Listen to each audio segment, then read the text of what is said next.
Imagine New Zealand being part of our country. What would we be called? They still weren't given like equal rewards compared to the European descent. Aussie, Aussie, Aussie. Oi, oi, oi. I think Adelaide should be the capital. That's what it is. No Sydney, no Gold Coast, nothing. No one remembers the first. I'm sure he's, famous and he's etched in history.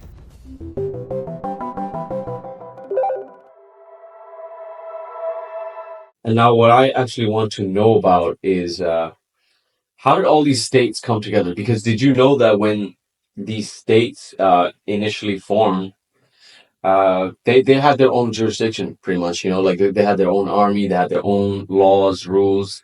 It was different. And then they decided to band together and become a confederation.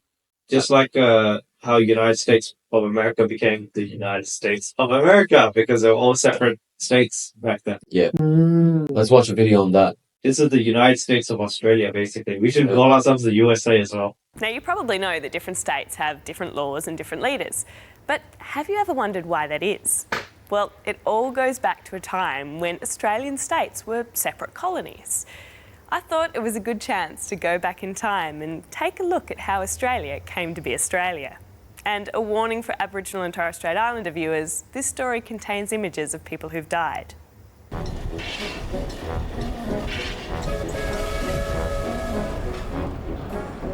Imagine you're on a train, travelling for hours across the vast Australian continent, and partway through your journey, this happens. Immigration papers, please. Whoa. In the late 1800s, making a trip between Australian colonies was a bit like travelling to a different country. You could be stopped at the border by immigration and searched. This is visa. If you were travelling between, say, New South Wales and Queensland, you would have had to change trains because the rails were different sizes. God damn. Australia wasn't a country. It was just the name of a continent divided into 6 very separate British colonies. They had different leaders and different laws. They even had their own armies. But there were some people pushing to change that. One was Henry Parkes, 5 times Premier of New South Wales. A great question you have to consider is whether the time has not yet arisen for the creation on this Australian continent of an Australian government. In 1889, he made this famous speech in the town of Tenterfield about federation, the push to unite the colonies as a single country. It wasn't the best speech ever, by all accounts. Hey! But it made an impact. Parkes convinced the leaders of the colonies to get together and talk about federation. Some came from New Zealand. It was a British colony too, and it could have joined the new country. After much negotiating, in 1891, the delegates drew up a draft constitution. Imagine New Zealand being part of our country. What would we be called? It's not that separate, to be honest. I mean, Australians can go to New Zealand, live there anytime. New Zealanders can come to Australia, live here anytime. So Yeah, there's a good connection between. it's not that different, to be completely honest. Yeah, maybe there's some legalities. Yeah, like visa and stuff, right? Jobs and all that. But Yeah. we can go to New Zealand anytime we want. We're like passport-wise, we're fine. Yeah. So, yeah. Let's keep watching. For the Commonwealth of Australia. But the idea didn't take off. It wasn't a good time for the colonies. The economy wasn't doing well.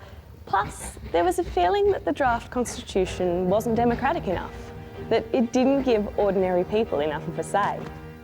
Time went on and the colonies kept changing. Many kept fighting for the cause of federation, like Alfred Deakin. He was part of a new generation, born and bred in Australia, who thought the continent should be a united country. Eventually, he helped to convince the colonies to give... So basically, it's not just economical factors that made them want to, federate. There were some social aspects of it as well. They wanted to have a sort of a national identity. And, they started to feel like we were a separate country. We had our own thing going on apart from the British. So, Wow, that's great. this was generations after the British had moved in. So they felt like, okay, you know what, we're something different, we're something new. Colonies to give it another shot. This time, people got to vote for representatives who'd helped to draw up a new constitution. There was a lot of arguing. The bigger, richer states were worried that they'd have to share money with the poorer ones, and the small states worried that they wouldn't have a say in decisions. South Australia had recently given women the right to vote, and it wanted the whole country to have that right. Then there was the issue of where the nation's capital should be. Sydney is the obvious choice for the capital of this nation. Don't be absurd. Melbourne's far superior. New Zealand had decided... Adelaide is superior. And Western Australia wasn't too keen on federation either. But eventually, a new constitution was drawn up, and most colonies let their people vote on whether or not they wanted in. In 1899, all of the colonies except Western Australia said yes. Australia was about to become a nation. Western Australia did agree to join a year later, but the constitution had already been written and agreed to by the Queen. And that's why you can still see a line in here saying that WA gets to be a part of the Commonwealth if Her Majesty is satisfied that the people of Western Australia have agreed thereto. In 1901, in Sydney's Centennial Park, the Commonwealth of Australia was proclaimed a federation with 6 states. The Northern Territory and the ACT would come along a few years later. The states would keep a lot of their lawmaking and tax collecting powers, while the federal government would run things like defence and immigration. The first Prime Minister was Edmund Barton, who'd helped to write the new constitution. Not everyone benefited from federation. Aboriginal and Torres Strait Islander people weren't included in the constitution, and the new government made it harder for people who weren't European to immigrate to Australia.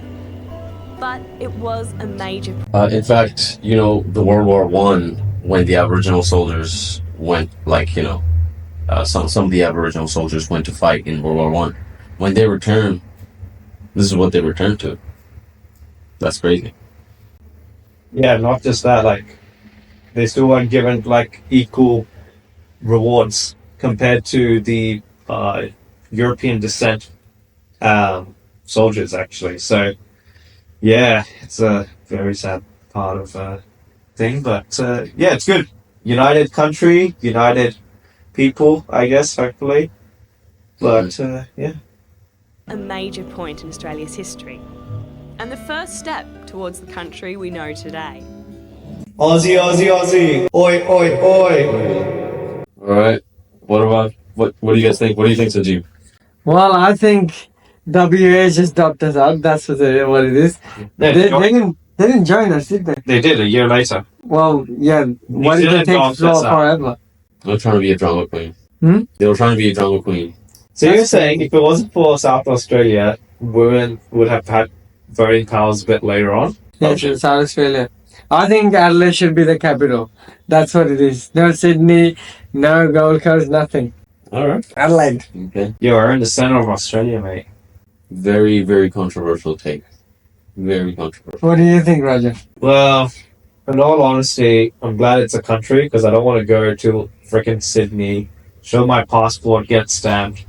And, you know, if we're doing, like, business as well, if we're trying to sell something from, like, a tomato here to Sydney, tariffs. Yeah. Bruh, Yeah. why would you want to pay tariffs, man? Then we're turning to Europe where all the countries are split in half, but then everyone is just one block. Yeah.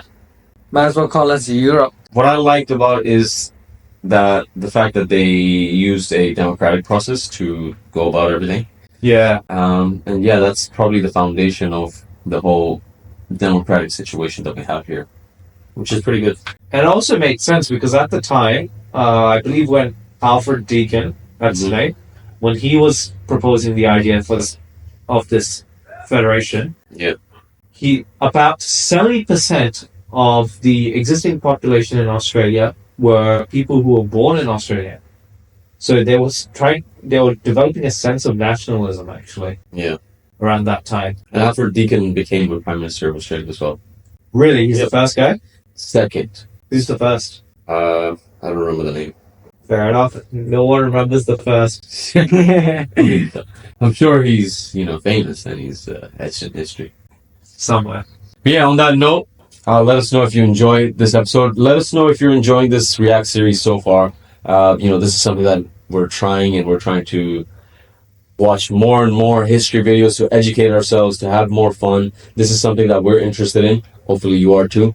If you like seeing Sanjeev barf into the bags, let us know in the comments below, and we'll keep making him barf. Hey, 20,000 likes and I'm gonna barf everywhere on the streets as well.